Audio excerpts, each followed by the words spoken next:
Oh, it's a perfect tag team. That's the guy identified as the guy who hates Israel to begin with. Here with reaction, former senior advisor to President Trump, Stephen Miller, podcast host, Tudor Dixon. Tudor, your reaction.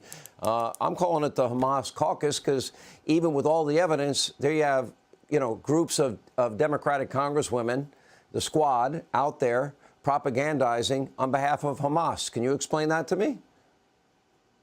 Well, with AOC, I think it's pretty simple. She's a useful idiot in this situation. Rashida Tlaib is dangerous, but I'm thankful for the First Amendment because we know exactly where she stands. Anti-Semite is too nice of a word for Rashida Tlaib. This is a woman who has made it clear she was celebrating on October 7th. She wants Jews to be killed. She celebrates the murder of Jews. And my question is, where is the rest of the Michigan delegation? Because this is a woman who is in a powerful position. She's a leader in the Michigan Democrat Party, and yet I haven't heard Gary Peters condemn her. I haven't heard Debbie Stabenow condemn her. I have heard Haley Stevens condemn her. And when Haley Stevens was asked, she says, well, those people can make their own decision, but I've told you where I stand. Wait a minute. You have someone in your own party who is standing with terrorists, who is standing with people who go in and murder people in their homes in an allied country. You are okay with that? You are not going to condemn your colleague? I am calling on the Michigan Democrats to come out and say they do not accept this. They do not agree with this. They are glad they know where Rashida Tlaib stands, and they want to make sure that people vote against this kind of rhetoric. What is your reaction to this, Stephen Miller? In spite of all the evidence, they're still out there spewing their lies, demanding investigations when there's no need for one. How do you describe these people in Congress and what should be done? Well, first of all, they are regurgitating the propaganda of the butchers and barbarians who murdered, raped, brutalized, and kidnapped innocent Israelis and Americans. That is a moral stain on the Democrat conference in the United States Congress. And Rashida Tlaib should be expelled from Congress for continuing to provide sympathy and support and ideological comfort to the Hamas barbarians that have savaged innocent Americans. American blood is on the hands of Hamas. I think this comes down to the fact that you have a strong movement within the Democratic Party that is both deeply anti-Semitic and deeply anti-American and anti-West. And so they are going to side with the terrorists, and they're going to side with the entities that house and support and shelter the terrorists against what are perceived as American interests, American lives, and American allies. And it is absolutely revolting. It is repellent that this is taking place, Sean, in the Democrat Party today. Oh, I guess that is the modern Democratic Party. There are no moderate voices anymore. And then you have the ultra extreme, as we do here. I thought we weren't supposed to blame victims. Unbelievable. Joe Biden may have declared himself a wartime president, but everything indicates he's a one-term president. His approval rating, now at the lowest of his presidency, 37% in Gallup. 37%. The war in Israel, which Biden has politically associated himself with, is damaging his support with Democrats, young Democrats. Not too hot on Biden to begin with, associate the Israeli issue with social justice and are strongly siding against Biden. The Hamas caucus, huge headache. Not just young Democrats, but minorities now turning against Biden over his support for Israel. Muslim Americans souring on Biden, and Michigan has a lot of them.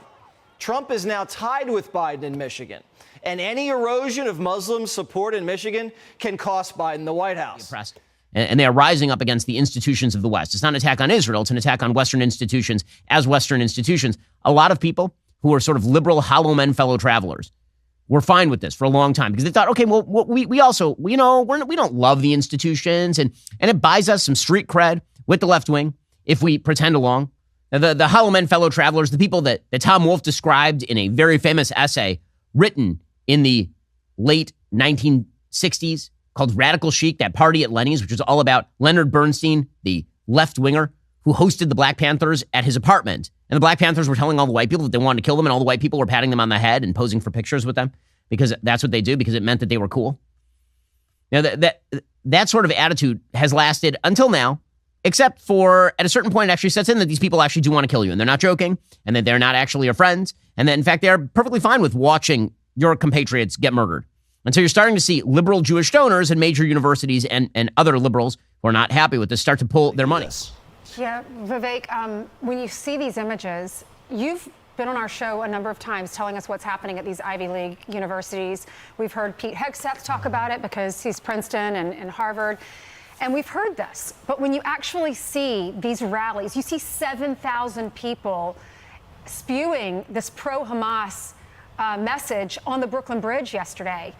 And you actually get a visual that this is happening. You know, we've been told it's happening, but you don't believe it's happening at this level. So when you see these images, what comes to mind? And you hear what they're saying. At Cornell, they're posting online for the Jewish Center calling to slit the throats of Jewish students. I mean, it's so evil and hateful. Well, also, you look at the UN Secretary General's comments last Wednesday, drawing a false equivalence between Hamas's attacks on Israel and Israel's national self-defense. It reinforces that same norm. But here's my deeper view. Without, as disgusting as that is, there's something deeper to see about what's going on here. History teaches us that anti-Semitism, it's a symptom of a deeper void in a culture.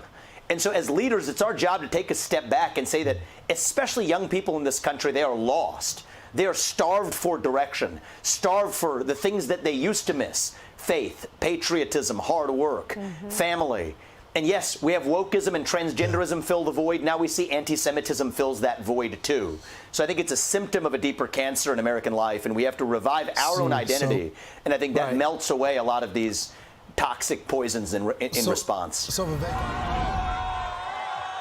Yet another shocking video shining a light on the disturbing rise of anti-Semitism on college campuses. Take a look at this demonstration near Tulane University in New Orleans, turning violent after a masked pro-Palestinian protester tries to burn an Israeli flag. Joining us now is the man who filmed that video, Tulane student Ryan Zamos. Ryan, thanks for being with us this morning.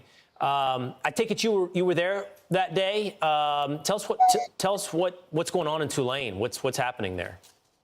Yeah, it was terrifying.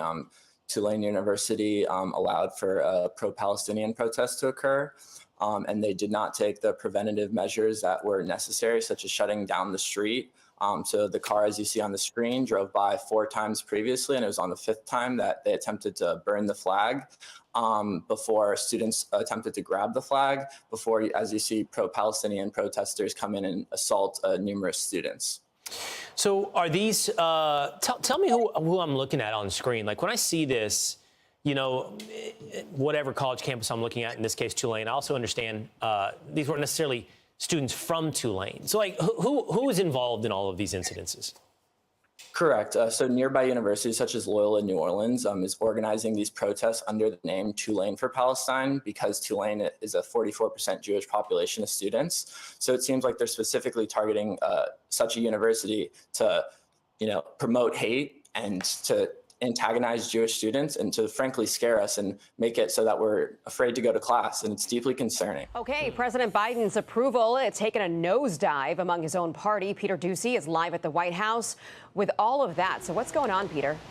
Aisha, the Democratic mayor of Dearborn, Michigan, is really boiling down the dissent, writing this: "So many in our Dearborn community carry the scars of war in our memories and our bodies. Countless community members, including members of my own family, know the horrors of Israeli military brutality firsthand, and watching that brutality unfold has revived traumas that never left. Still, nothing could have prepared us for the complete erasure of our voices and radio silence from those whom we elected to protect and represent us."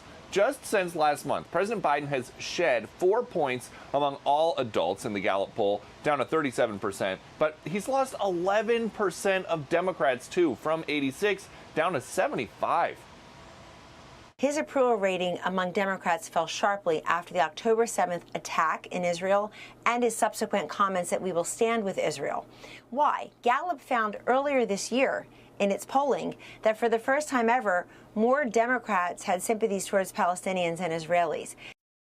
And there's no reason to think the White House plans to soften their stance on a ceasefire for political reasons. They are sympathetic to Israel's plans to take out Hamas terrorists. They are not sympathetic to anybody blaming Israel for October 7th. We believe they're wrong. We believe they're repugnant, and we believe they're disgraceful. Our condemnation belongs squarely with terrorists who have brutally murdered, raped, kidnapped hundreds of Israelis. There can be no equivocation about that. Moral equivalency here, because there is not. We need to commit ourselves to ensure that good defeats evil. When I'm back in the White House, the United States will stand with Israel all the way, 100%. If Israel wants to destroy Hamas, Israel should go ahead and destroy Hamas. We will never feel ashamed of our support of the Palestinian people. We will never be harassed into silence. Black student organizers at Harvard are being attacked by Zionist and right-wing forces for their support of Palestine. Their faces are being shown on trucks around campus, accusing them of being anti-Semites. Well, okay, actually, can we fill that in right there? The reason that those trucks are on campus is because a bunch of student groups signed a statement blaming Israel for the massacre of Jews and backing Hamas. That would be the reason. That would be the actual reason. But despite these efforts to derail their organizing, they say they will not be deterred. We resolutely stand in solidarity with the Palestinian resistance against the apartheid state that is Israel. It is genocide of the Palestinian people right now. Shamefully, it is primarily black and Arab students that are facing the brunt of these racist attacks. Oh, I mean, I feel terrible for you. I feel so terrible for you. You're leading a terrible life. I mean, you're the subject of such racist attacks. I mean, not like the babies who were burned to death in the Gaza envelope, but really, it's been very rough for you when people actually show your face on a billboard and say that you hate Jews when you're clearly standing for a terrorist group. I feel so terrible for you. Ugh, the horror. Ugh, the victimization. But none of that changes our solidarity with Palestine. We believe in a free Palestine from the river to the sea. Ah, there it is. From the river to the sea. The river to the sea, by the way, is extermination of Israel. It's the Jordan River, the Mediterranean Sea. That means no Jews, all dead. That's what that means. The leaders of past resistance movements never cowered and never shied away. We are here today to do the exact same. Okay, well, that's fine. You just don't have to work for any big law firm. That's okay. It seems to me that if you are a big business, if you are a legal firm, you have no obligation to hire people who support baby murderers. Tulane. Ryan, what about that hateful language? When these protests, these pro-Palestinian protests take place, I think something that always people wonder is like, distinguish, you're for Palestine, you're anti-Jewish. You know, like, what are you hearing? What are you seeing involved in these rallies and parades? Yeah, I think it's as simple as Tulane has to take a firm stance against hate rather than remaining neutral. We've seen other universities leaders, such as the UF president, speaking out and calling out facts. And there's simply no tiptoeing around the fact that what Hamas did is evil, and there's no defense for terrorism. So these protests, they're not pro-Palestinian, they're anti-Jewish and anti-Israel. And do you hear that or see that, Ryan, at the protests? Correct. There's plenty of anti-Semitism slurs shouted at students. The signage that's used is directly targeting Jewish students for the removal of all Jews from basically worldwide and primarily Israel. It's just deeply concerning that there's a lack of accountability in handling Jewish students' concerns about their safety, as evidence from whether it be unresponsive emails when students face threats, or emails following protests such as this that are just kind of covering their liability moving forward. Ryan, you just said, I didn't realize, by the way, that Tulane is 44% Jewish. So you have that community. Are you surprised? I've seen the polling. Young people much more supportive of Palestinians than you might, definitely than older generations. So Gen Z more so than millennials more so than Gen X, and on and on and on. Does that surprise you for your age demographic?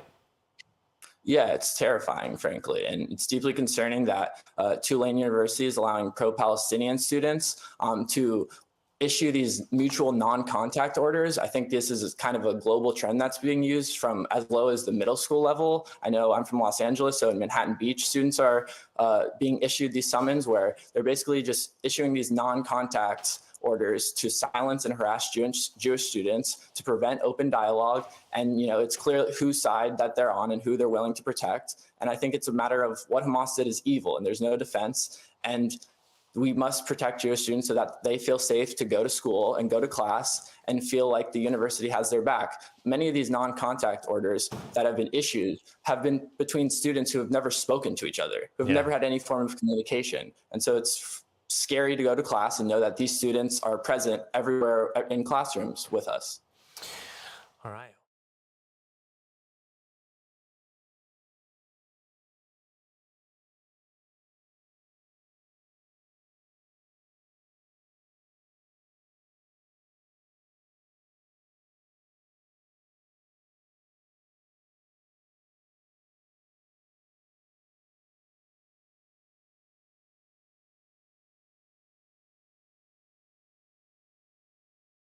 But first, let's start off with the news of the day. I'm stunned seeing these protests in Tulane. I'm stunned seeing it in Columbia. I'm stunned seeing it in Cornell.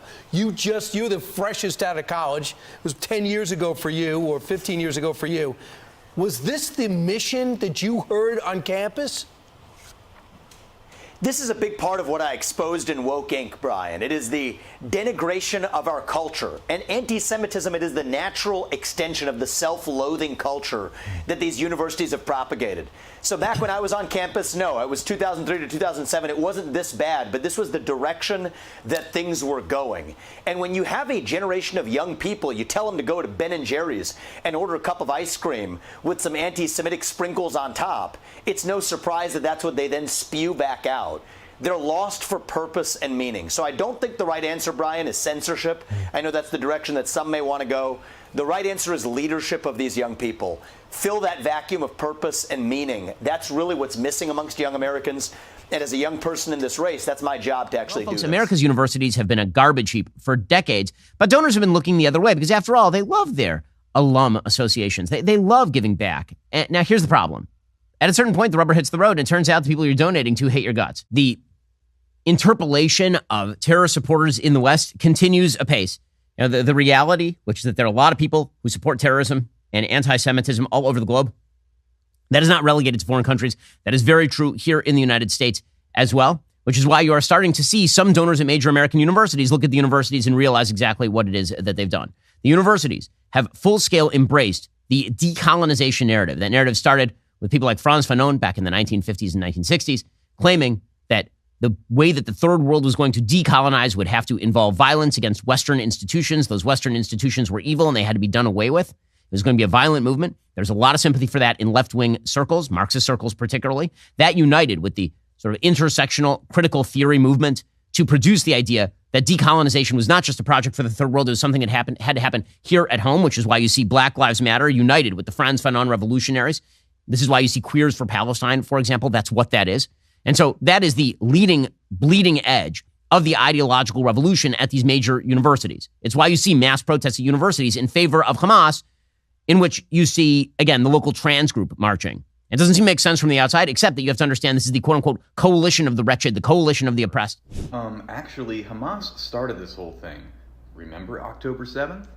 Actually, that's wrong. Before October 7th, Israeli security forces killed 248 Palestinians, and 40 of them were children, and that was just this year. And if you want to go back further than that, we can look at the recent history of war crimes committed by the Israeli government. Operation Protective Edge in 2014, Operation Pillar of Defense in 2012, Operation Cast Lead in 2009. What started each one of those operations? Islamic barrages of rockets into civilian centers in Israel. That's what started each one of these operations. I love this moron. I guess the idea here is that, if you point out that what has caused the current conflict is the massacre of 1,500 Jews, like, well, you know, before that, Israel killed other Palestinians. And you're like, yeah, but why would they do that? And the answer is because they were associated with terrorist groups. And he's like, yeah, but what about the conflict before? Oh, you mean because the terrorists were firing rockets into Israel? It's an infinite regress of dumb here. Just name a bunch of operations without actually explaining why the operations were initiated. Yeah, but you don't mention why Cast Lead happened. Hamas fired rockets into Israel. And that was because Israel broke the ceasefire agreement they had on November 4th, 2008, while the entire world was in euphoria over the United States electing its first black president, Barack Obama. Israel used the opportunity to break the ceasefire agreement and raid Gaza and kill Palestinians. For no reason, they're just raiding Gaza, just for fun. They just raid Gaza. To do what exactly? To steal their nothing? What would the raid entail? What would be the purpose of such a raid? Can you explain? Like, what are the great valuable jewels being held in Gaza that the Israelis desperately need to get their hands on? Israel so desperately wanted not to be in Gaza that they surrendered the place to a fucking terrorist group for 20 years, who then spent every last dime building rockets and terror tunnels so as to murder 1,500 Jews. You know, one thing that I've noticed, they keep saying they're running out of power, they're running out of fuel, they're running out of water. You know the thing they haven't been running out of? Rockets. Well, you're leaving out a lot of context. You got to go back further than that, to 1967. Yeah, let's go back to 1967, when Israel started a preemptive war. Egypt was mobilizing its Air Force. Syria and Jordan, and took more land from Palestine, further enclosing Palestinians into the Gaza Strip. They illegally occupied the Gaza Strip and the West Bank in what has been formally condemned ever since 1967 as an illegal occupation in violation of international law, unilaterally condemned by the World Court. Who gives a shit about the World Court? You mean organizations staffed by people who hate Israel, and the UN and the Red Cross? Like, the UN, the Red Cross, oh my God, the Geneva Conventions, the Geneva Conventions. Consensus. He's doing this in defense of Hamas, the Geneva Conventions. In the world all call on Israel to return to its pre-June 1967 borders. That's not even true. That's not even true. Even the UN resolutions, which are garbage and stupid, even those UN resolutions call on Israel to surrender some of the occupied territories. Not all occupied territory. Those are disputed territories. Some occupied territories. Yeah, but you're missing more context. You got to go back to 1948. Okay, let's go back to 1948. In 1948, Zionists extirpated about 1 million Palestinians from their homes and forced them to relocate to the Gaza Strip. What? Excuse me, in 1947-48, there was a full-scale war between Arabs and Israelis. Somewhere between 700 and 800,000 Palestinians either fled or were expelled from areas where there was military activity. Hundreds of thousands of Palestinians left in the lead-up to the war and during the war because all social services had collapsed because the Arab nations were telling them to get out. The other part is that you may have noticed many Arabs remained, which is why 20% of Israel's population currently is Israeli Arab. The Gaza Strip was then governed by Egypt. I don't see this guy calling for Egypt to form a Palestinian state in the Gaza Strip. The West Bank was completely occupied by Jordan from 48 to 67. No call for a Palestinian state. Weird. Weird. Again, the Jews took in 800,000 expelled Jews from all the Muslim countries in the region during the same period, took in all of them. I don't see this guy calling for return of the Jews to their historic homelands of Morocco, their historic homeland of Egypt and Iraq. Today, about 70% of all Gazans are considered refugees from the 1948 expulsion. Okay, pause that for a second. How is that even possible? Seriously, how's that even possible?